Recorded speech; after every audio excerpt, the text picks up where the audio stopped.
Deus tem algo a falar conosco. E nós vamos estar falando acerca de propósitos, de lugares, de comportamento nosso, como nós devemos nos comportar e como nós devemos receber o que Deus tem para nós. E eu vou tentar falar um pouquinho do que é a palavra íntima compaixão. Eu espero que nós possamos sair daqui hoje entendendo um pouquinho dessa íntima compaixão. Então eu coloquei aqui para começar o que significa essa palavra íntima compaixão. Eu busquei, fiz uma pequena pesquisa e para poder explicar primeiramente o que quer dizer essas duas palavras, palavra íntima e palavra compaixão. Então, antes de nós vermos aqui essa pesquisa, o que são essas palavras, íntima compaixão? Quem teve a compaixão, no caso a íntima compaixão, ou usou, de íntima compaixão, e para quem são estas palavras? Para quem é a íntima compaixão? Então, observando a palavra íntima, ela vem de algo que é lá de dentro, do interior. Você já ouviu falar na palavra ágamo? Uma palavra forte e diferente, que eu achei no dicionário, pesquisando, e ela vem do íntimo mesmo, lá de dentro. É um afeto, é algo assim que sai do nosso interior, uma amizade muito íntima, alguém que a gente ama muito, alguém que a gente tem um sentimento por aquela pessoa. E de certa forma a gente consegue demonstrar esse afeto. Essa palavra íntima dá uma ligação com intimidade, mas a intimidade é diferente um pouco, porque, por exemplo, se você está no teu quarto, se trocando, não é permitido que alguém que não seja da sua família entre no seu quarto, ou se você está, de repente, fazendo algo íntimo, num relacionamento com seu esposo, não é permitido que alguém veja, que alguém saiba o que você está fazendo. Então, essa intimidade é algo relacionado mais a relacionamento de carne, de toque. E a íntima é algo que está relacionado ao seu interior, é um afeto, é algo que só o teu sentimento sabe expor. Então, quem são, essa pessoa? Quem é essa pessoa que pode ter a íntima? Aquela pessoa que se aproxima fisicamente das pessoas. Então, aqui nós vamos começar agora a ver quando foi que Jesus se aproximou. Tem alguns versículos, alguns livros, então você vai precisar ficar com a tua Bíblia aberta, porque nós vamos aqui rapidamente discorrer por eles. Então, o primeiro livro que nós vamos estudar é o livro de Marcos. Se você puder abrir aí comigo, livro de Marcos. Se eu estiver falando muito rápido, desculpa, é porque eu fiquei com medo do tempo que eu tenho. Então, vamos lá para o livro de Marcos. Eu vou demorar aqui um pouquinho a achar, mas eu encontro. Capítulo 9, o versículo 14. Glória a Deus.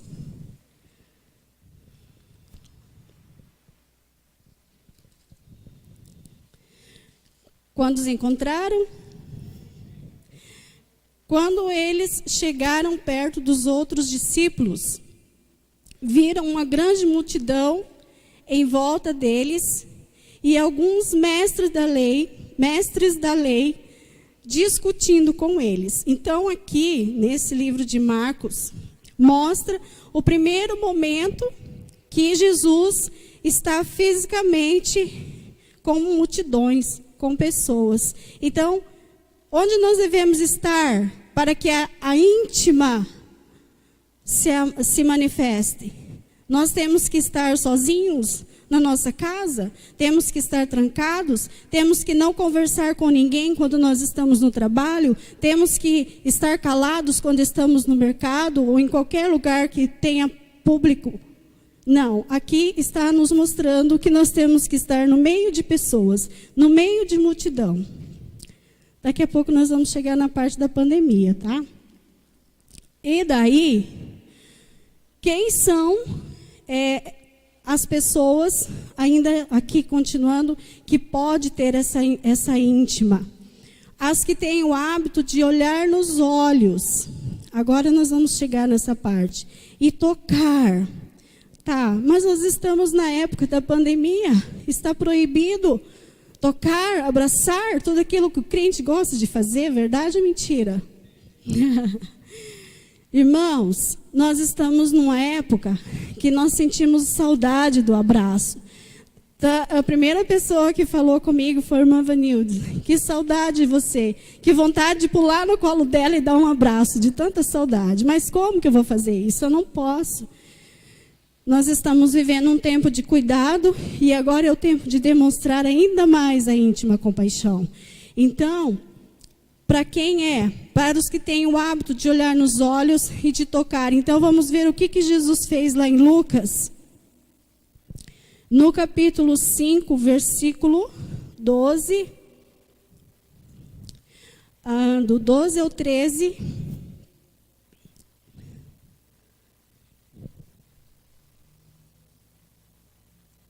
Que diz: certa vez, Jesus estava numa cidade onde havia um homem que tinha o corpo todo coberto de lepra. Quando viu Jesus, o leproso se ajoelhou diante dele, encostou o rosto no chão e pediu: Senhor, eu sei que o Senhor pode me curar se quiser. Jesus estendeu a mão, tocou nele e disse: sim, eu quero, você está curado. No mesmo instante a lepra desapareceu. Irmãos, olha aqui, para quem que é a íntima compaixão? Para quem tem coragem de tocar, para quem tem coragem de olhar nos olhos, porque naquele momento Jesus tocou, Ele tocou. Então nós somos filhos de Deus, nós temos poder em nossas mãos e nós podemos tocar, e nós podemos transmitir a íntima compaixão. Vamos lá. Os que têm facilidade de pequenos toques nas mãos, nos abraços, né? E esse ato, ele é sim um ato de compaixão quando você pode abraçar, quando você pode tocar em alguém. Mas nós vamos ver aqui um momento em que Jesus não estava em nenhum tipo de pandemia. Jesus não estava vivendo o que nós estamos vivendo hoje. Mas, lá em João 8, olha só o que aconteceu. Jesus teve que usar de íntima compaixão apenas pelo olhar. Então, hoje, na metade da pandemia, nos nossos dias de hoje, nós víamos na televisão, não sei se vocês viram como eu vi, que nós não poderíamos andar sem máscara na rua, no mercado, né, nos hospitais principalmente. Então as pessoas diziam: você pode sorrir com um olhar. E nós podemos sorrir com o olhar, nós podemos demonstrar compaixão com o olhar, nós podemos demonstrar afeto pelo olhar. E hoje, a prova disso, nós estamos vivendo, diante dessa pandemia. Vamos ler lá o que aconteceu. João 8, do versículo 1 ao 11. Depois, todos foram para casa, mas Jesus foi para o Monte das Oliveiras. Espero que eu esteja certa aqui na minha palavra. Estou. De madrugada ele voltou ao pátio do templo e o povo se reuniu em volta dele. E Jesus estava sentado ensinando a todos. Aí alguns mestres da lei e fariseus levaram a Jesus uma mulher que tinha sido apanhada em adultério e a obrigaram a ficar de pé no meio de todos. Eles disseram: Mestre, esta mulher foi apanhada no ato do adultério. De acordo com a lei de Moisés, de acordo com a lei que Moisés nos deu, as mulheres adúlteras devem ser mortas e apedrejadas. Mas o Senhor, o que é que diz sobre isso? Eles fizeram esta pergunta para conseguir uma prova contra Jesus, pois queriam acusá-lo. Mas ele se abaixou e começou a escrever no chão com o dedo. Como eles continuaram a fazer a mesma pergunta, Jesus endireitou o corpo e disse a eles: Quem de vocês estiver sem pecado, que seja o primeiro a tirar uma pedra nesta mulher. Depois abaixou-se outra vez e continuou a escrever no chão. Quando ouviram isso, todos foram embora, um por um, começando pelos mais velhos. Ficaram só Jesus e a mulher, e ela continuou ali de pé. Então Jesus endireitou o corpo e disse: Mulher, onde estão eles? Não ficou ninguém para condenar você? Ninguém, Senhor, respondeu ela. Jesus disse: Pois eu também não condeno você. Vá e não peques mais. Naquele momento desta conversa, desta situação, Jesus não pôde tocar nesta mulher. Jesus não pôde abraçar esta mulher, mas ele pôde demonstrar através do olhar imensa, íntima compaixão desta mulher. Jesus não apontou, não julgou, Jesus não a condenou, Jesus demonstrou a íntima compaixão através do olhar, olhando para esta mulher e dizendo para ela que ela estava perdoada. E ali se manifestou o grande afeto, o sentimento de perdão. E ele disse: vai em paz. Ele não comentou com mais ninguém, ele não ficou julgando, ele não ficou perguntando: por que você adulterou, por que isso, por que... Não, a íntima compaixão de Jesus se manifestou e ele pediu para que ela fosse, pois ela estava perdoada. Esse é um grande exemplo de que nós não precisamos tocar em alguém, nós precisamos apenas olhar nos olhos e se compadecer de íntima compaixão. Agora vamos ver o que quer dizer essa compaixão. Íntima, nós podemos observar aqui que é algo do afeto, do ágamo, que está dentro da nossa alma. E a compaixão, o que é isso? O que é esta palavra compaixão? É piedade, misericórdia, é pesar. É muito mais do que o sentimento de pena de alguém. Muitas vezes nós falamos: ai, que pena. Aconteceu um acidente, ai que pena. Morreu um bebê, ai que pena. Morreu alguma coisa, ai que pena. Não é. Compaixão não é pena. Compaixão é você se colocar no lugar do outro. É você tentar sentir, é você sentir compaixão por aquela pessoa. É você perceber, notar a dor que ela está sentindo. Tentar, pelo menos. Porque nós, como seres humanos, quando nós pensamos em tomar a dor de alguém, primeiro nós pensamos em nós. Primeiro nós pensamos nos filhos. Primeiro nós pensamos no que nós vamos perder. Depois que nós percebemos, que não vamos perder nada, então a compaixão se manifesta. Mas aqui, amados, Jesus, olhe bem, Jesus se pôs no lugar daquela mulher. Jesus se pôs em várias situações. Jesus se pôs no lugar daquele homem que estava com lepra, para que ele pudesse usar a sua íntima compaixão. Então nós temos que compreender, entender o problema do outro. Depois que nós entendermos o que está acontecendo com ele, sem nós apontarmos, sem nós julgarmos e sem nós queremos saber os porquês. Porque nós muitas vezes queremos saber, mas por que fulano é assim, é assado e mesmo assim está passando por tal situação? Não devia. Às vezes acontecem situações que nós ficamos, mas por quê? Porque será que não obedece a palavra? Será que não lê a palavra para estar vivendo o que está vivendo? Nós estamos julgando, estamos apontando e não estamos nos colocando no lugar daquela pessoa. Nós não conseguimos viver 24 horas com um outro ser humano para saber o que realmente está acontecendo.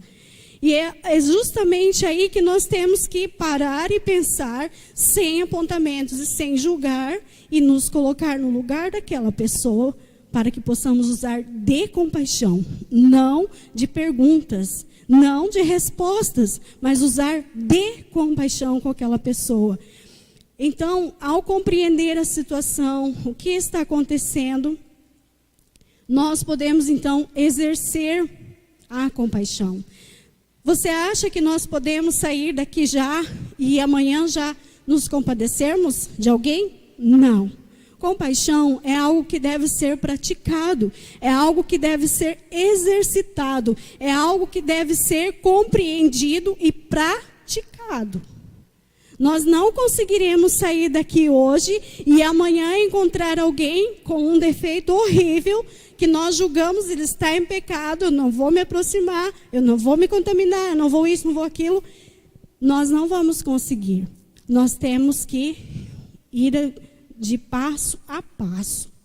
Sempre lembrar, eu sou alguém que preciso ter íntima compaixão.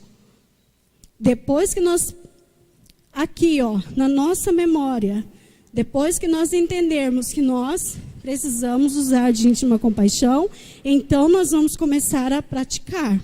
Vamos começar a entender o problema, vamos começar a aceitar e a se pôr no lugar do nosso próximo.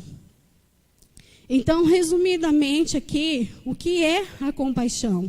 Ela é diminuir o sofrimento do outro. Hoje eu me encontrei numa situação em que a pessoa começou a me falar que ela perdeu o pai há 1 ano e há 1 mês ela perdeu a mãe. E ela chorava muito, ela estava muito triste, ela falou que era tudo que ela tinha, eram os pais, e ela perdeu. E eu fiquei ouvindo ela ali, pensando, mas Espírito Santo, o que eu vou dizer para ela agora? O que eu vou dizer? É uma perda. A palavra diz, há tempo para todas as coisas. Eu ainda consegui dizer isso para ela, que há tempo de perder. Mas nós vamos aceitar? Eu perdi. Eu vou aceitar assim? Não. E daí, como que você vai explicar para ela que a palavra diz que é tempo de perder, e tempo de voltar, e tempo de plantar, tempo de não plantar? E como que você vai explicar para uma pessoa que está com seus sentimentos feridos? E me colocar no lugar dela, que perdeu pai e mãe. Então, por isso que eu digo que nós temos que, é uma prática, é algo que nós devemos trazer para nós dia após dia. É algo que nós devemos conhecer e estar ali tentando praticar. Como? Usar de íntima compaixão no momento desse. O que fazer no momento desse?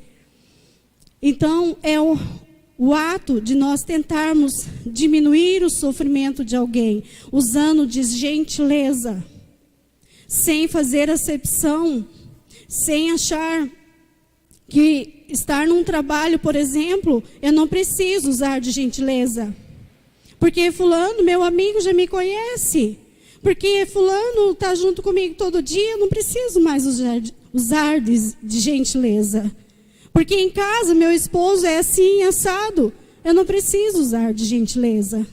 Em casa é o melhor lugar de treinamento, dentro da nossa casa, com os nossos filhos, com o nosso esposo, nossa esposa. É o melhor lugar de treinamento. Eu brinco muito assim hoje quando eu vou falar com alguém sobre essa questão de casamento. Casamos, aí a primeira coisa que nós vamos descobrir é que o esposo gosta de sair sozinho. Verdade ou mentira? O esposo gosta de jogar bola sozinho. O esposo gosta de, não sei, na casa de um amigo, conversar sozinho.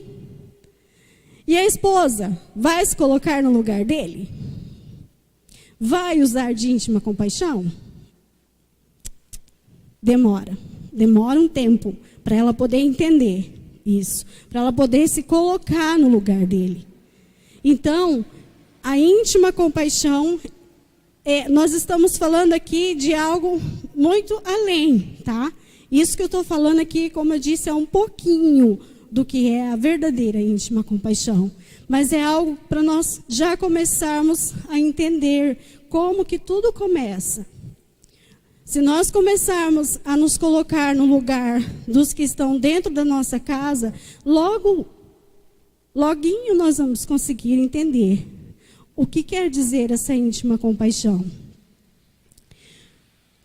E como que nós nos encontramos hoje a respeito de tudo isso que eu estou falando aqui para você? Nós estamos vivendo momentos em que pessoas estão sofrendo. Em todos os sentidos. Pessoas que estão sofrendo porque perderam entes queridos, pessoas que fizeram escolhas erradas, pessoas que não demonstram, elas dizem no Facebook, no status, postam as melhores fotos, demonstrando que está tudo, ok, está tudo lindo, maravilhoso.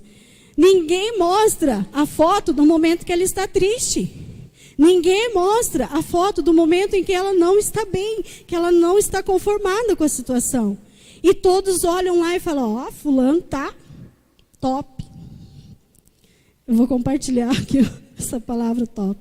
Eu fui numa loja com a Rebeca e tentar procurar uma blusa para mim.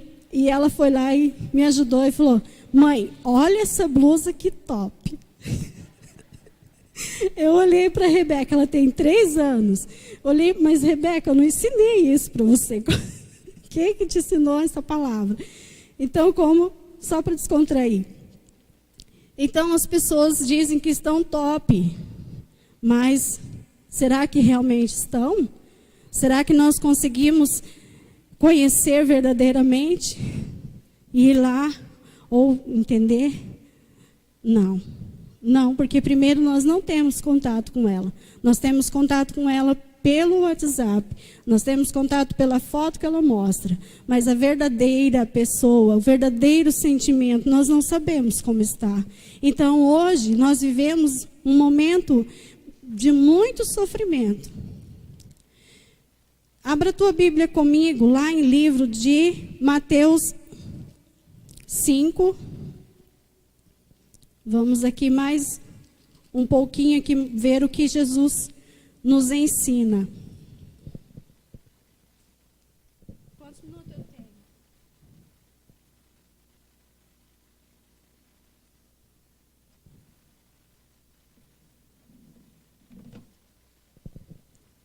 Estou conseguindo, hein? Quem pode dar glória a Deus, diga. Aí. Glória a Deus mesmo. Então, lá em Mateus 5:43, está dizendo: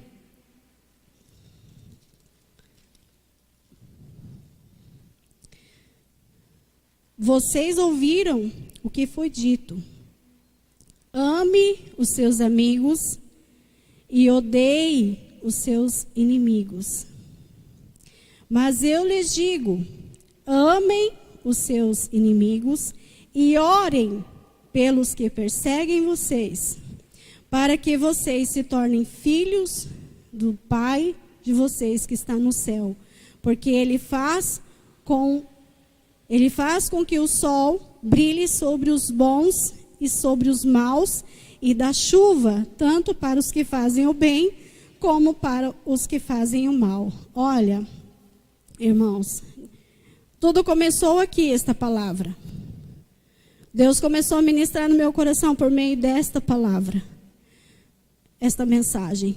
Porque Jesus, ele estava acabando de sair para o seu ministério. Quando Jesus começou a exercer o seu ministério, ele traz esse princípio de cara para nós.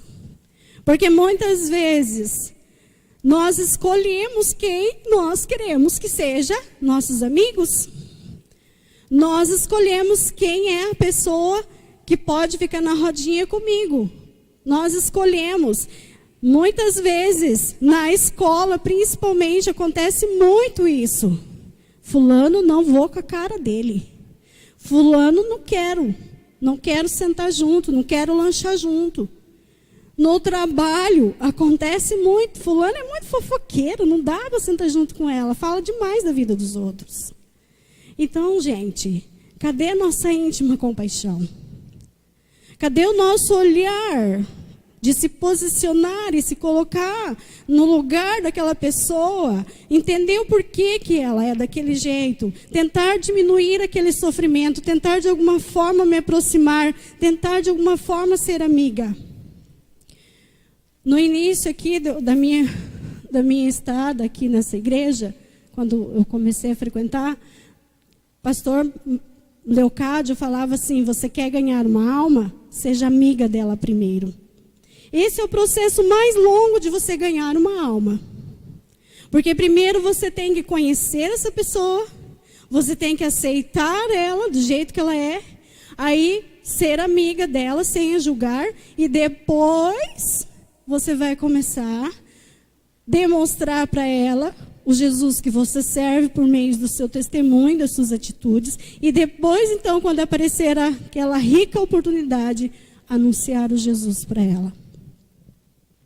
Então, muitas vezes, nós corremos, nós escolhemos quem nós queremos para o nosso hall de amizade, quem nós queremos andar junto. Fulano ora, houve um tempo que nós vivíamos assim. Fulano ora, então eu vou andar com ele. Não ora? Não vou andar com ele. Cadê a nossa íntima compaixão? Cadê, aonde que está o nosso olhar? De olhar para a pessoa sem julgá-la e simplesmente amá-la. Então Jesus aqui, ele começa assim, dando essa bufetada.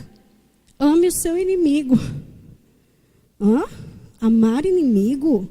Como assim? Não consigo amar nem aquele que não é meu inimigo. Como que eu vou amar o meu inimigo? É uma barreira, sabe assim, escondida nas nossas vidas em todos os sentidos. Eu falo nós porque eu me coloco junto como filhos de Deus. Então, o ministério de Jesus começa aí já nos confrontando, e ele ainda coloca: se você quer ser filho do Pai, do Deus celestial, você tem que ser assim. Você tem que amar o seu inimigo, você tem que orar pelo seu inimigo, você tem que ser amigo do seu inimigo. E quantos, irmãos, vocês não têm noção de quantos que estão na casa do Pai, mas não sabem liberar perdão. Não sabe liberar perdão. Imagine ser amigo. Imagine querer como amigo. Imagine se colocar no lugar do outro para poder amá-lo. Usar de íntima compaixão. Conhecer o porquê que ele age daquela forma. Por que ele não consegue liberar perdão? Ou, vice-versa. Então, aqui, nós vamos agora indo para a conclusão. Quem é que usou de íntima compaixão? Jesus. Jesus demonstrou, Jesus mostrou na palavra. Ele usou de íntima compaixão. Vamos ver mais um versículo que mostra isso em Mateus 14:14.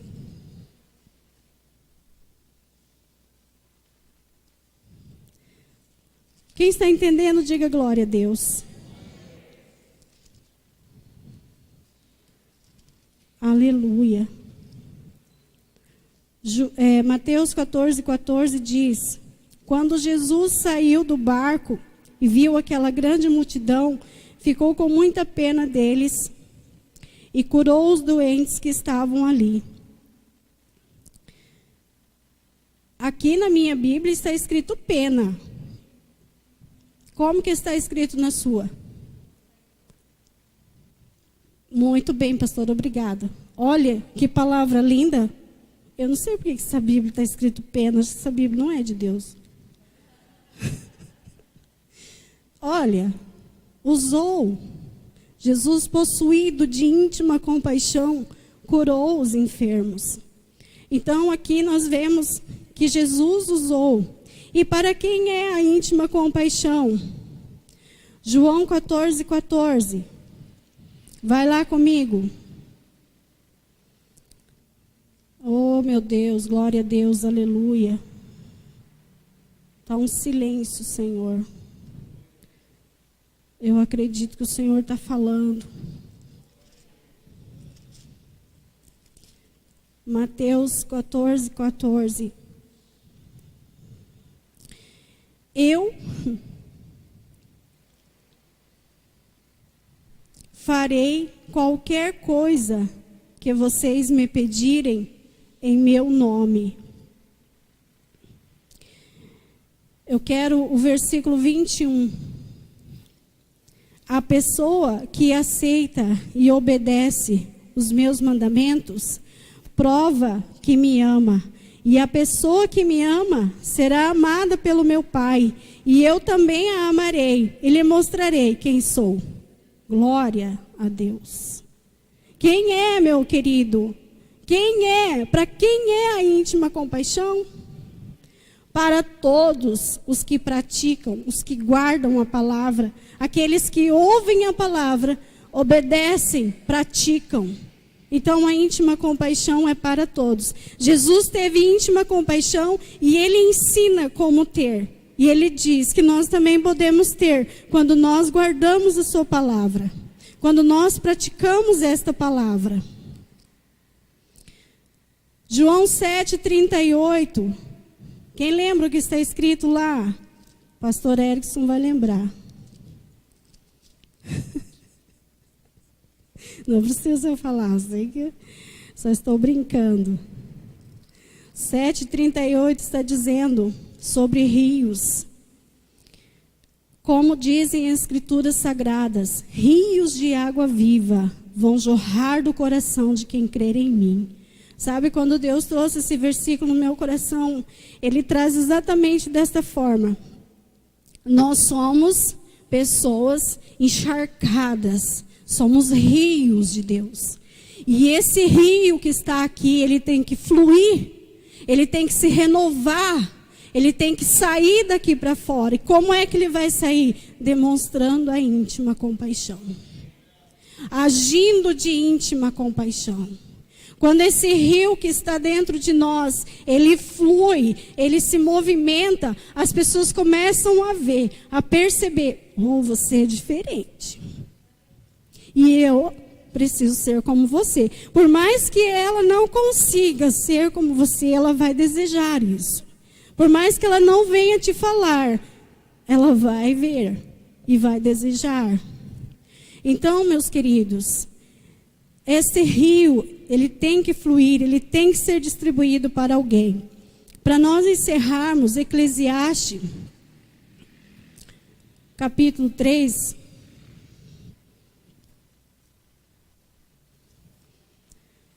Está falando ali do tempo para tudo. Há tempo para todas as coisas. Eu me perguntava no início da pandemia, o que eu estou fazendo aqui nesse lugar? Por que eu vim morar para cá? Que dificuldade de vou ter para ir para a igreja agora? Como? Vai ficar muito difícil. E o que aconteceu? A pandemia. Eu não podia vir para a igreja. A igreja estava fechada. E com quem que eu ia discutir? Eu ia perguntar, ó Deus, há tempo para todas as coisas. Nós temos que aprender a ficar bico calado, quietinhos. Porque Deus, Ele trabalha, Ele age. A Bíblia começa dizendo que a terra era sem forma e vazia, e o Espírito de Deus pairava sobre as águas. Então, Deus já agia quando não havia nada, nem eu, nem você, nem nada. E hoje, que Ele tem essa multidão de pessoas na terra, ainda mais, Ele tem todo o controle, Ele tem todo o domínio, Ele sabe de tudo. Então nós temos propósitos, nós somos em propósitos, nós vivemos de propósitos, nós estamos por propósitos. Essa palavra de propósito, ela caiu assim muito bem no meu entendimento nesse tempo de pandemia. Porque eu pude realmente entender que nós estamos aqui em propósito. Existe o tempo em que Deus precisa cumprir o propósito que Ele tem na nossa vida. Quando Ele cumprir isso, acabou o tempo. E existe, ao contrário, como que eu coloquei aqui, tempo de se aproximar. Deixa eu só achar aqui. Existe um propósito para nós embaixo do sol. E este propósito é ter a íntima compaixão. E o tempo de se aproximar com olhar e de íntima compaixão. Tempo de praticar as verdades de Jesus, compreender os nossos momentos sem criticar o próximo. E deixar o propósito de Deus. Aí entra a parte do propósito. O propósito acabou o tempo. Acabou o tempo porque se cumpriu o propósito. Às vezes nós falamos assim, mas por que fulano morreu? Era tão importante para mim. O propósito dele acabou. Você está vivo ainda, não morreu? Porque existe um propósito na tua vida. Você não está aqui por estar. Existe um propósito. E isso é tão maravilhoso, tão poderoso. Então, só para encerrarmos ali, Eclesiastes 3 diz: tudo neste mundo tem o seu tempo, cada coisa tem a sua ocasião. Há tempo de nascer e tempo de morrer, tempo de plantar e tempo de arrancar, e o que se plantou. Tempo de matar e tempo de curar, tempo de derrubar e tempo de edificar. Tempo de chorar, tempo de rir, tempo de plantear e tempo de dançar. Tempo de espalhar pedras e tempo de ajuntar pedras, tempo de abraçar e tempo de afastar-se de abraçar. Nós estamos no tempo em que nós estamos afastados. Não podemos. Tempo de buscar e tempo de perder, tempo de guardar e tempo de lançar fora. Tempo de rasgar, tempo de coser, tempo de estar calado e tempo de falar. Tempo de amar, tempo de odiar, tempo de guerra e tempo de paz. Que proveito tem o trabalhador naquilo em que trabalha? Vamos parar por aí. A parte mais importante aqui, de tudo isso que nós lemos. Existe um tempo para tudo. E nós não podemos esquecer disso jamais. E hoje é o tempo de nós aprendermos um pouquinho do que é a íntima compaixão. Eu acredito e creio que Deus está nos mostrando algo, que Deus está trazendo um clareamento para a nossa mente, clareando a nossa mente. Mostrando para nós o quanto nós devemos valorizar, o quanto nós temos que nos colocar no lugar do pai, no lugar da mãe. O quanto nós temos que nos colocar no lugar do nosso esposo, no lugar da nossa esposa. O quanto nós precisamos nos colocar no lugar do nosso vizinho. Se coloque de pé para nós orarmos. Tem uma palavra aqui no meu coração. Eu não sei se é para você que está aqui hoje ou é para você que está em casa. Mas, se porventura você está sofrendo, seja lá qual for a situação, talvez você está tendo que suportar alguém. Talvez você não está gostando da situação. Talvez você está no trabalho, está insuportável. Tem gente que está sem emprego, está desempregado.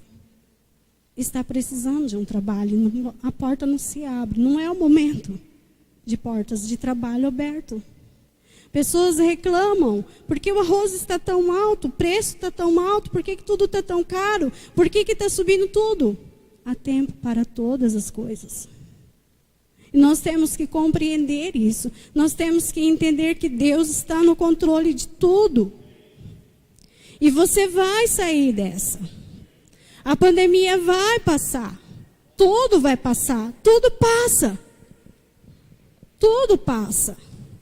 E quando passar, se você ainda puder e querer, desejar, tocar, abençoar através do abraço, você vai poder fazer isso.